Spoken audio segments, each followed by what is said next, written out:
Hormuz జలసంధి 48 గంటల్లో పూర్తిగా తెరవాలని లేదంటే ఇరాన్లోని వివిధ విద్యుత్ కేంద్రాలపై దాడులు జరుపుతామని అమెరికా అధ్యక్షుడు డొనాల్డ్ ట్రంప్ హెచ్చరించారు. ఈ తరుణంలో ట్రంప్ అల్టిమేటంకి ఇరాన్ ధీటైన జవాబిచ్చింది. శత్రువుకి తప్ప అందరికీ హార్ముజ్ జలసంధి ఓపెన్గానే ఉంటుందని ఇరాన్ జవాబిచ్చింది. శత్రువుల నౌకలు తప్పించి తక్కెనవి హార్ముజ్ జలసంధి నుంచి వెళ్ళొచ్చని ఇరాన్ స్పష్టం చేసింది. ఇదే అంశానికి సంబంధించి మరింత సమాచారాన్ని మా స్పెషల్ కరెస్పాండెంట్ ప్రసాద్ అందిస్తారు. ప్రసాద్, డొనాల్డ్ ట్రంప్ 48 గంటల అల్టిమేటానికి అటు ఇరాన్ అయితే ధీటైన సమాధానం ఇచ్చిందనే చెప్పుకోవాలి. శత్రువుకు తప్ప హార్ముజ్ జలసంధి అందరికీ ఓపెన్గానే ఉంటుందని, దీనికి సంబంధించి డీటెయిల్స్ ఏంటి?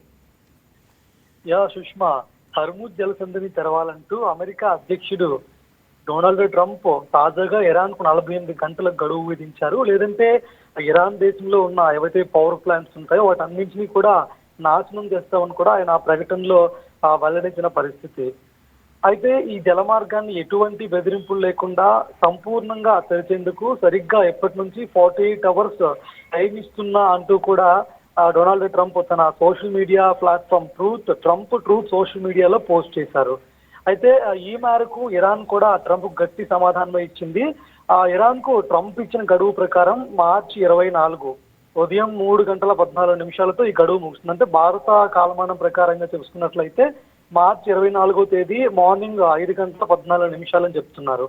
సో ఇరాన్ చమురు విద్యుత్ స్థావరాలపై దాడులు కానీ జరిగితే ఆ గల్ఫ్ ప్రాంతం అంటే గల్ఫ్ దేశాలైనటువంటి గల్ఫ్ ప్రాంతంలోని అమెరికా ఇంధన స్థావరాలు ఏవైతే ఉన్నాయో వాటన్నిటిని కూడా ఇరాన్ సైన్యం లక్ష్యంగా చేసుకుంటుందని కూడా ఇరాన్ ధీటుగా బదులిచ్చింది. అయితే ట్రంప్ తాజా హెచ్చరికల తర్వాత ఇరాన్ ఈ ప్రకటన చేసింది. దీంతో అటు అమెరికాలో కూడా అలజడి మొదలైంది. గల్ఫ్ దేశాల్లో కూడా అలజడి ప్రజెంట్ కొనసాగుతుంది. ఎందుకంటే ఖచ్చితంగా ఆ మంచినీటి కేంద్రాల పైన కానీ ఇరాన్ దాడి చేస్తే ఆ విద్యుత్ కేంద్రాలతో కంపేర్ చేసుకుంటే మంచినీటి కేంద్రాలు తిరిగి పునరుద్ధరించడం చాలా కష్టమైన పని. పైగా గల్ఫ్ దేశాల్లో మంచినీరు తక్కువగా దొరుకుతుంది కాబట్టి వాళ్ళు తీవ్ర ఇబ్బందులు పడే అవకాశం కనిపిస్తుంది. సో అందువల్ల ఇప్పుడు గల్ఫ్ దేశాలను కూడా చాలా భయపడుతున్న పరిస్థితి అయితే ఏర్పడిందని చెప్పుకోవచ్చు. ఇంకా మొత్తంగా చూసుకున్నట్లయితే ప్రసాద్, అంటే ఈ పరిస్థితిపై అయితే యునైటెడ్ నేషన్స్ స్పందన ఏంటి?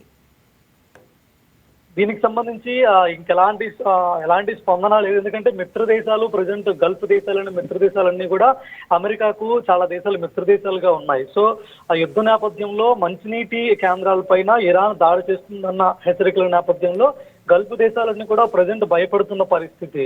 సో ఇప్పుడు అమెరికా ఎలాంటి ప్రకటన చేయలేదు. మొత్తం చూసుకున్నట్లయితే అమెరికా, ఇజ్రాయెల్ ఫిబ్రవరి 28న ఇరాన్ పై దాడి ప్రారంభించాయి. ఆ తర్వాత హార్ముజ్ జలసంధిని పూర్తిగా మూసేసింది ఇరాన్. అయితే ఈ జలసంధికి ఉత్తరం వైపు ఇరాన్ ఉంటుంది, దక్షిణం వైపు మనం చూసుకుంటే ఒమాన్, యునైటెడ్ అరబ్ ఎమిరేట్స్ అనేవి ఉంటూ ఉంటాయి. గల్ఫ్ ను అరేబియా సముద్రంతో కలిపి జలసంధి అత్యంత ఇరుగ్గా ఉంటుంది చూడడానికి. ఆ జలసంధి మొదలయ్యే చోటు నుంచి ముగిసే చోటు వరకు 50 కిలోమీటర్ల వెడల్పు మాత్రమే మనకు కనిపిస్తుంది. సో ఎంత ఇరుగ్గా ఉండే చోట వెడల్పు కాలం 33 కిలోమీటర్లే ఉండడం అత్యంత ఇరుకైన ఆ జలసంధిగా దీన్ని చెప్తూ ఉంటారు. ప్రపంచంలో ఉన్న చమురు కానీ ఎల్పిజి కానీ రవాణా 20% ఈ జలసంధి గుండానే ప్రపంచ దేశాలకు సాధారణంగా జరుగుతూ ఉంటుంది. సో యుద్ధం నేపథ్యంలో ఇలాంటి పరిస్థితులు అంటే జలసంధిని పూర్తిగా మూసేయడంతో అనేక దేశాలు తీవ్ర ఇబ్బందులు పడుతున్నాయి. ఇరాన్తో పాటు Iraq, Kuwait, ఖతారు, Saudi Arabia, United Arab Emirates, UAE వంటి దేశాల నుంచి కూడా ఆ చమురు ఈ మార్గం గుండా ఇతర ప్రాంతాలకు ఎగుమతి అవుతూ ఉంటుంది. సో ఇప్పుడు దీన్ని మూసేయడం వల్ల చమురు ఎగుమతులు ఆగిపోయాయి. చాలా దేశాలు ప్రజెంట్ ఇబ్బందులు పడుతున్న పరిస్థితి అయితే ఏర్పడింది. సో తాజాగా అమెరికా ఎన్ని విధాలుగా ప్రయత్నించిన ఇరాన్ ని లొంగ తీసుకునేందుకు ఇరాన్ ఎప్పటికి కూడా ఆ లొంగని పరిస్థితి ప్రజెంట్ కనిపిస్తుంది. అన్ని అమెరికాకు సంబంధించిన అన్ని యుద్ధ స్థావరాలు ఏ దేశాల్లో ఉన్నాయో వాటి మీద దాడి చేస్తాము, ఎవరైతే హెల్ప్ చేస్తున్నారో వాళ్ళ మంచినీటి కేంద్రాలపై దాడి చేస్తామని ఇరాన్ హెచ్చరించిన నేపథ్యంలో అన్ని దేశాలు కూడా ప్రజెంట్ భయపడుతున్నాయి. మొత్తంగా చూసుకుంటే యుద్ధం మొత్తం కూడా మంచినీటి యుద్ధంగా మారిపోయే అవకాశాలు కూడా ప్రజెంట్ కనిపిస్తున్నాయని యుద్ధ నిపుణులు చెప్తున్నారు. సుష్మా, అంటే హార్ముజ్ జలసంధి భద్రత కోసమైతే అంతర్జాతీయ సముద్ర దళాలు ఏమైనా జోక్యం చేసుకునే అవకాశం ఉందా? హర్మూజ్ జలసంధికి సంబంధించి అంటే ప్రధానంగా హర్మూజ్ జలసంధి ఆధిపత్యం అంతా కూడా ప్రధానంగా ఇరాన్ దేశానికి సంబంధించింది. ఎందుకంటే ఆ తీర ప్రాంతం అంతా కూడా ఇరాన్ దేశమే ఉంటుంది కాబట్టి వాళ్ళు దాన్ని ఈజీగా కంట్రోల్ చేయగలుగుతున్నారు. వాళ్ళకి కావాల్సిన దేశాలకు కొంతమేర ఆయిల్ సరఫరా ప్రజెంట్ వాళ్ళు ఎలో చేస్తున్నప్పటికీ చాలా దేశాలకు ప్రజెంట్ ఎలో చేయడం లేదు. సో అమెరికా ఎన్ని విధాలుగా ప్రయత్నించినా చాలా దేశాలకు ఆయిల్ అనేది చాలా నిత్యావసర వస్తువుగా మారిపోయింది. ఎందుకంటే ఆయిల్ కానీ లభ్యం కాకపోతే ఆ పూర్తిగా ఆర్థిక వ్యవస్థ అంతా పూర్తిగా ఆ దేశాలది మారిపోయే అవకాశాలు ఉంటాయి. సో ఈ నేపథ్యంలో ఇరాన్ మిత్ర దేశాలకు కూడా ప్రజెంట్ అమెరికాకు ఎలాంటి సపోర్ట్ ఇవ్వడం లేదు. అంటే యుద్ధానికి సంబంధించి యుద్ధ ట్యాంకులు పంపించమని చాలా దేశాల్ని అమెరికా అడిగినప్పటికీ కూడా మిత్ర దేశాలు వాళ్ళు కూడా వెనకడుగేస్తున్నారు. ఇప్పుడు గల్ఫ్ దేశాలను కూడా ఇరాన్ ఈ ప్రకటనతో భయపెడుతున్న పరిస్థితి. Right, thank you Prasad.